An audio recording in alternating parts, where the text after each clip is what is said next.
একদিন জন্তুরা সকলে মিলে বাঁদরকে তাদের নেতা নির্বাচন করলো। শিয়াল বাঁদরের কাছে এসে বলল, তুমি এখন আমাদের প্রধান, আমি তোমার সেবা করতে চাই। এই বনের মধ্যে এক জায়গায় আমি গুপ্তধনের সন্ধান পেয়েছি, চলো আমি তোমাকে দেখাবো।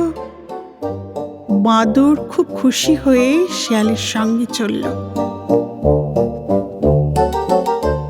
শিয়াল বাঁদরকে এক ফাঁদের কাছে এনে বলল, এই সেই জায়গা, তুলে নাও সব, তোমার আগে আমি কিছু নিতে চাই না। বাঁদর যেই না ওই ফাঁদে তার থাবা ঢুকিয়েছে অমনি সে ধরা পড়ে গেল।